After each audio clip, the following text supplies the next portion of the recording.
11:12 a.m. Israel Standard Time. And the Daf Yomi of today is Sanhedrin Tractate, not Sanhedrin, Tractate Makos. It's Tractate Makos 12a for today, which is the 22nd day of Nisan, Yom Rishon, 22nd day of Nisan, 5785, and it is also the 20th day of April in 2025. And Makos 12a, at the top of the page, the words Aliba is a Rabbi Eliezer, Kuli Hai Amal Pligi, Ki Pligi Aliba the Yehoshua, Man Damar Mesa, Rabbi Yehoshua. ומה דבר בתעלה עד כאן לא כאמר רבי יהושע הסמכתיו ברך השם חילוי ופעל ידיו תרצה אפילו חללים שבו אבל הכה אפילו רבי יהושע מודה. The Gemara rejects this parallel. According to the opinion of Rabbi Eliezer, everyone agrees that he holds that the priesthood is voided. When they disagree, it is according to the opinion of Rabbi Yehoshua. The one who says the priesthood is dead holds in accordance with the straightforward understanding of the opinion of Rabbi Yehoshua. And the one who says the priesthood is voided can also hold in accordance with his opinion and explain that Rabbi Yehoshua states his opinion only there with regard to temple service, as it is written, bless God, his property, and accept the work of his hands. Deuteronomy 33:11. The term chelo is interpreted homiletically to mean that even the offerings of those disqualified from temple service due to flawed lineage, chalalin, are accepted after the fact. But here, with regard to the status of the priest, even Rabbi Yehoshua concedes that the priesthood is voided retroactively. Nigmar dina v'chulei, Amar Yehuda v'Rav, shtei tiyos, ta yoeh bo'es hashot, ichsiv v'yanas yom el ohel Hashem, v'yechazek bekarnot hamizbeach.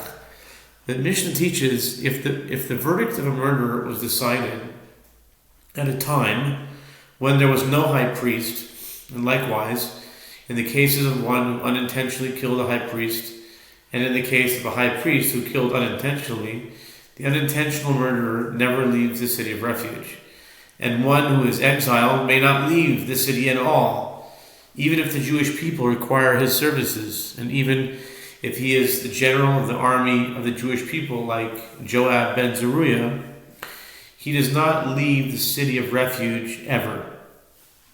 Rabbi Yehuda says that Rav says Yoav, made two errors at that moment when he fled from Solomon.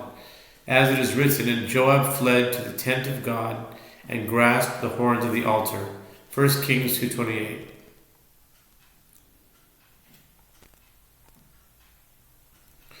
Ta'ah, he made a mistake. He erred. She'eno kolet el agago, v'hu tafas bekarnotav. Ta'ah, she'eno kolet el mizbeach beit olamim, v'hu tafas mizbeach shel Shiloh. Abaye Omer, Veha nami mita ta'ah she'enu kolet ela kohen vevod beyado v'hu zarhaya. He erred in that only the top of the altar provides refuge, and he grabbed its corners. Moreover, he erred in that only the altar of the eternal house, being the temple in Jerusalem, provides refuge, and he grabbed the altar at Shiloh. Abaye said, it is with regard to this that Joab also erred, as the altar provides refuge only for a priest who grasps the roof of the altar and his service is in his hand, and Joab was a non-priest.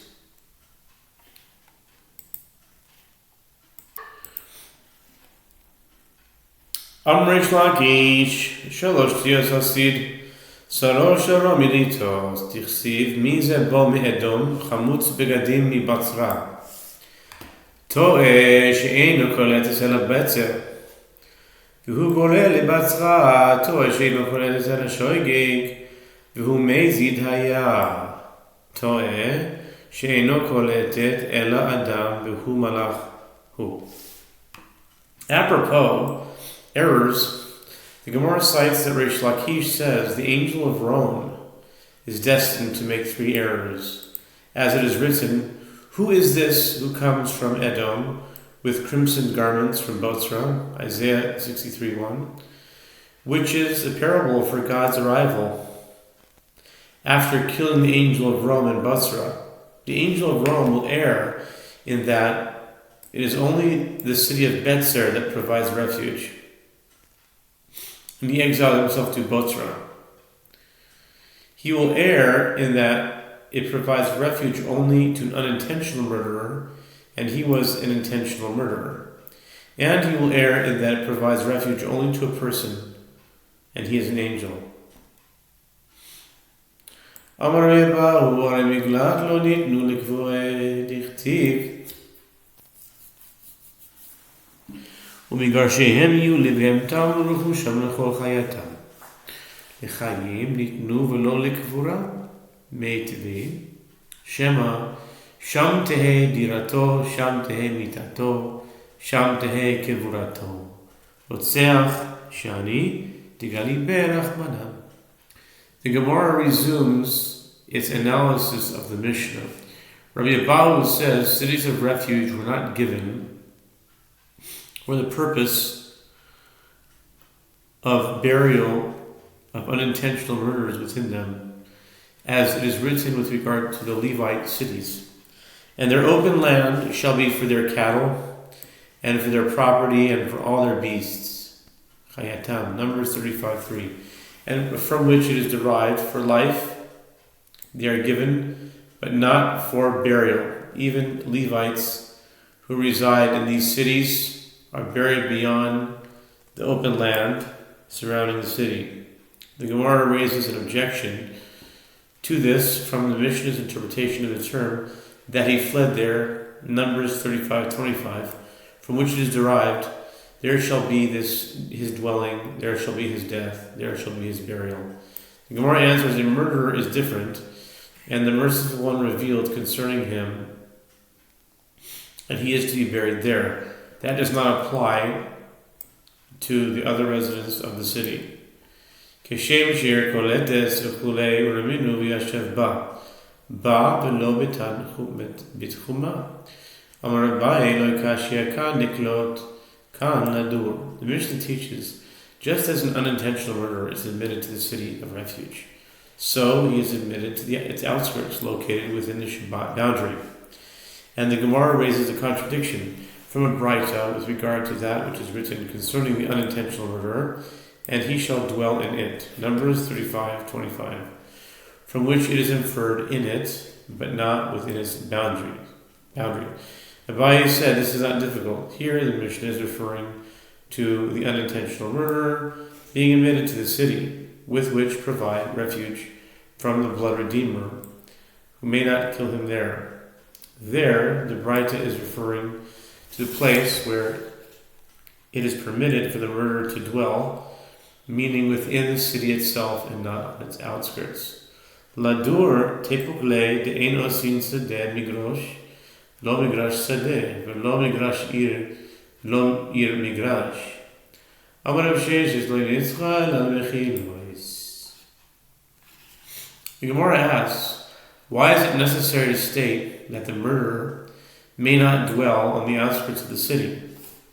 Let him derive that halacha from the fact that one may not render the field of a Levite city open space, nor an open space a field, nor an open space part of the city, nor the city an open space. Apparently, the outskirts of the city, whose status is that of an open space, may not be utilized for residential purposes. Rav Sheshet said it is necessary to state this halacha only for tunnels. If a murderer excavated a tunnel on the outskirts of a city, although he did not violate the prohibition against ruining the fields of the city, he may not reside there based on the halacha by Torah law that he must reside in the city.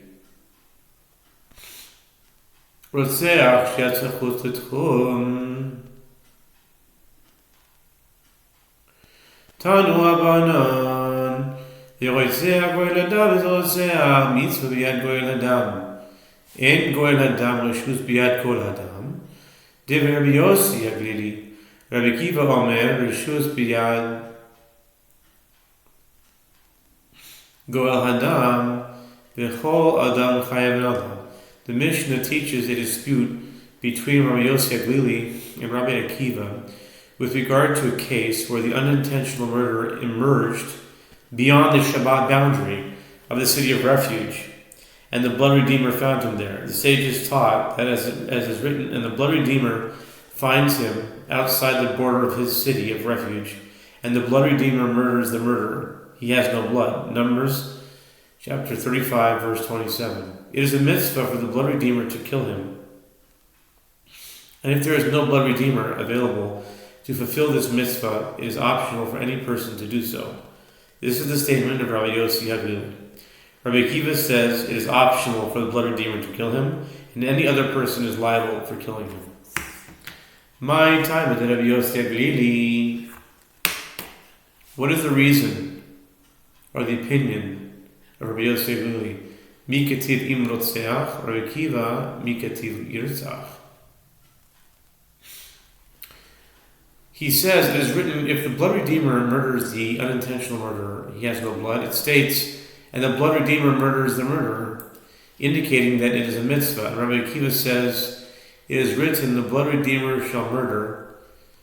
In the imperative, it merely states, and the blood redeemer murders, which is merely relating the scenario under discussion. Amar Mar Zutra Bartovia Amar Mar.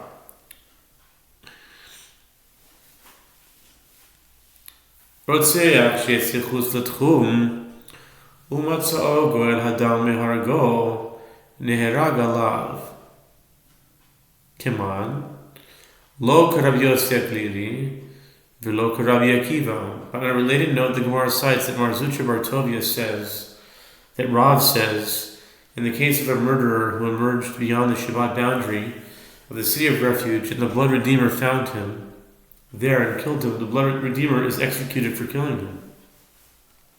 The Gemara asks, in accordance with whose opinion did Rav issue this ruling?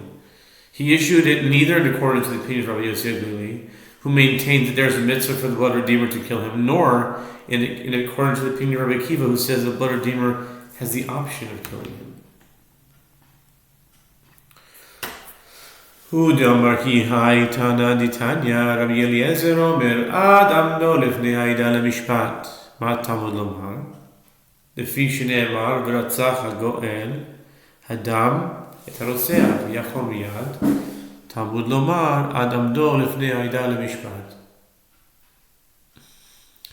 The Gemara answers, Rav states this ruling in accordance with the opinion of that Tana, as it is taught in Braita, that Rabbi Eliezer says, with regard to the verse, and the murderer shall not die until he stands before the congregation for judgment. Numbers 35:12. Why must the verse state this? It is necessary since it's stated, and the blood redeemer finds him, and the blood redeemer murders the murderer. Numbers 35:27. One might have thought that the blood redeemer may murder him immediately. Therefore, the verse states, until he stands before the congregation for judgment, from which it is derived that the blood redeemer may kill the murderer only after he is convicted in court. Mar Zutra Bartovia says that Rav says that the blood redeemer is liable if he kills the murderer before he is convicted. Rabbi Yossi Rabbi Akiva, Hai ad amdo lifnei ha'ida lemishpat, mai darshi be ahumi ba'alei dechiditanya. Rabbi Akiva omer, minayin lesanhedrin sherau echad sheharages hanefesh she'em yisin oso but she'amod bezin acher tamud lomar ad amdo lifnei ha'ida lemishpat ad she'amod bebeis din acher. The Gemara asks, and as for Rabbi Yossi Haglili and Rabbi Akiva with regard to this verse, to this verse, until he stands before the congregation for judgment, what do they derive from it? Right? The Gemara answers, that verse is necessary for that which is taught in a Braita that Rabbi Akiva says, from where is it derived in the case of a Sanhedrin that saw one kill a person, that they may not execute him until he stands trial in a different court? It is derived from a verse, as the verse states, until he stands before the congregation for judgment, meaning until he stands before a different court. Since they themselves witnessed the murder, they are no longer capable of considering the possibility that he may be innocent.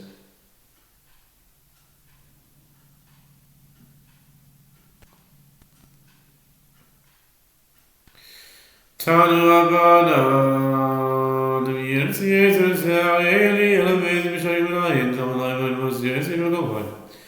the sages taught in a Braita with regard to the verse, and if the murderer goes and the blood redeemer murders the murderer, he has no blood. Numbers 35, 26, and 27. I have derived only that the blood redeemer may kill the unintentional murderer if the unintentional murderer emerges from the city unintentionally. From where is it derived? And the same applies if he emerged unwittingly. It is derived from this verse, as the verse states, if im yatso yese, the double form of the verb serves to teach that this halakha applies in any case where the unintentional murderer emerges from the city of refuge. Tanya, Yehoshua amazing that I'm showing goyle, loy kashya, hakamal demarmini and David Torah bnei Adam. Dibra Torah kelashon bnei Adam. This is an important klal. So you have to put this in the Gemachitizer. Matrineshi, 1335. Nice. Dibra Torah kelashon bnei Adam. Hakamal demarmini and David Torah bnei Adam. The Gemara asks, but isn't it taught in a Braita with regard to unintentional murder who emerged from the city of refuge unwittingly, and one who kills him intentionally is executed, and one who kills him unintentionally is exiled? The Gemara answers, that is not difficult, as this second Braita is in accordance with the opinion of the one who says that we say that the Torah spoke in the language of people, and no halacha is derived from the double form of the verb yatsayetse, and it is merely a rhetorical flourish, just for emphasis. And that the first Braita is in accordance with the opinion of one who says that we do not say that the Torah spoke in the language of people, and the compound verb is employed in order to derive that the blood redeemer may kill the unintentional murderer, even if he emerged from the city of refuge unwittingly. Abaye, Amar Abaye, Bisavra Keman Damar Deritor Kalashim Adam. Shiloi Hesav Chamun Miskilaso, Matkilaso Amazing, and I wish I gave. Gole Afsal amazing and Abishagi Gole.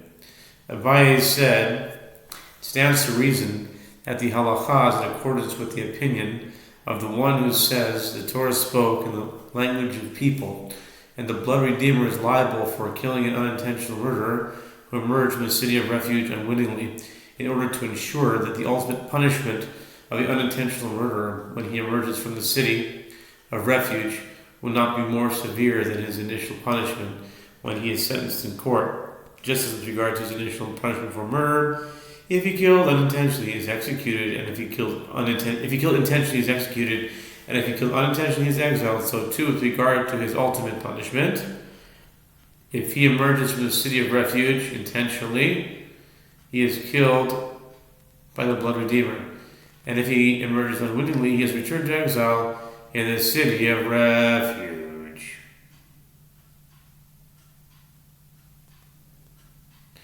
Tani Chadash, Avshar beno naselo goladan, Vitani dachim beno naselo goladan. Lema hadram Yosef Lili Harvahiva. It is taught in one Braita, in the case of a father who killed his son, his surviving son becomes his blood redeemer and may kill him. And it is taught in another Braita, his son does not become his blood redeemer. The Gemara suggests, let us say that this Braita, which states that his son does become his blood redeemer, is in accordance with the opinion of Rabbi Yossi Aglili. Since there is a mitzvah for the blood redeemer to kill the murderer, this mitzvah applies equally to a son, and that Braita, which states that his son does not become a blood redeemer to kill his father, in accordance with the opinion of Rabbi Akiva, who holds that the blood redeemer has the only option, not a mitzvah, to kill the murderer. V'tizbira bein leman davar mitzvah bein leman davar shus mishari ve'amar Rabbi Bar Huna chen ton devei v'shmo l'chol ein bein nase shliach l'aviv l'kosid l'asoi chutz v'meises she'ari amna toira v'isach pno v'isachas yalav. The Gemara rejects that understanding. And how can you understand it in that manner? Both according to the one who says that there is a mitzvah for the blood redeemer to kill the unintentional murderer, and according to the one who says that it is optional, is it permitted for a son to do so?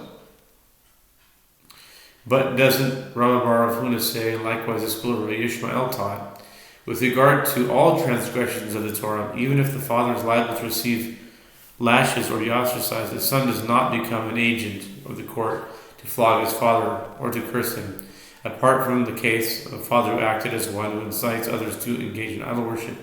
As the Torah states with this regard, you shall neither spare nor conceal him, Deuteronomy 13, verse 9. Ela lo kashya, habivno v'habivno b'no. Rather, the Gemara suggests that the apparent contradiction between the two Braita is not difficult, as this Braita, which says the son does not become a blood redeemer to kill his father, referring to his son, and that Braita which says the son does not become a blood redeemer, referring to the son of his son. Even though it says his son, but they call it his grandson. Well, that's a good proof also.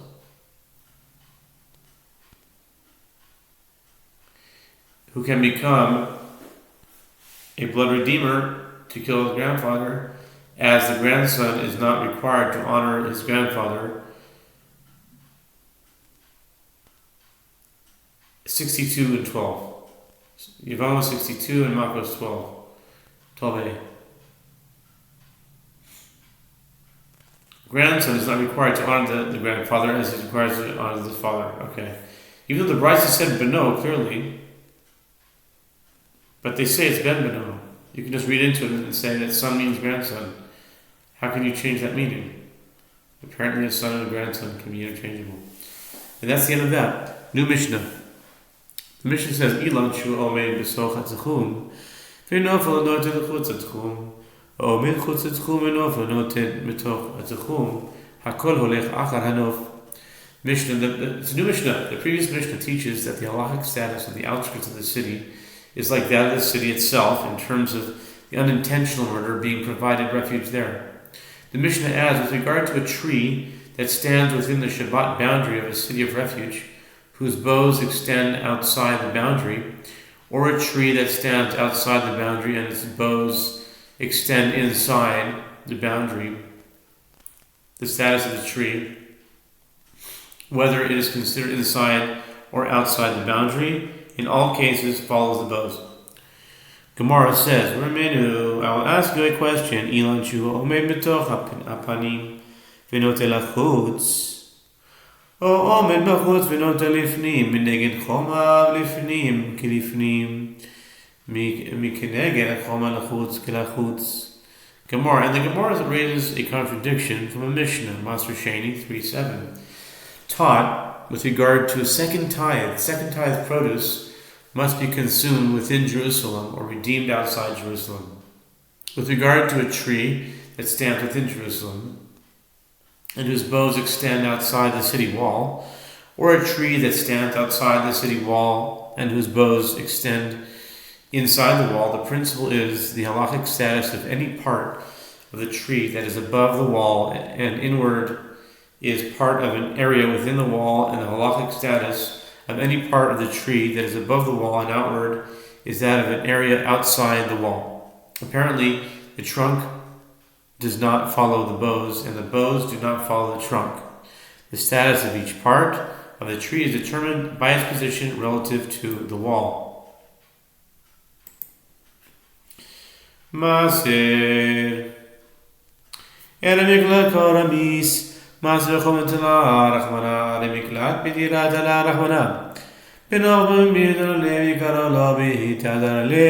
Gemara rejects the parallel between the cases. Are you raising a contradiction between the halacha of the second tithe and the halacha of cities of refuge?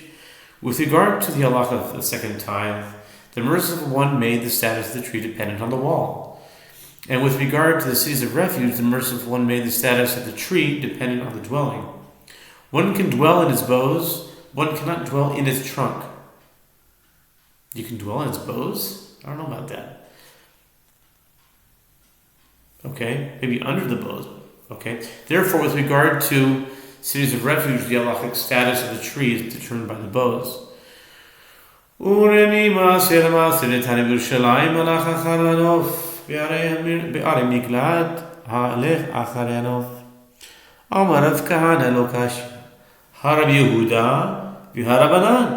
Titania, and the Gemara raises a contradiction between the previous Braita with regard to the halacha of the second tithe and another Braita with regard to the halacha of the second tithe. As it is taught in a Braita, Tzima Asrot 3:10, in Jerusalem, follow the boughs in determining the status of the tree with regard to consuming second tithe produce, and likewise with regard to cities of refuge, follow the boughs in determining the status of the tree with regard to providing refuge for an unintentional murderer.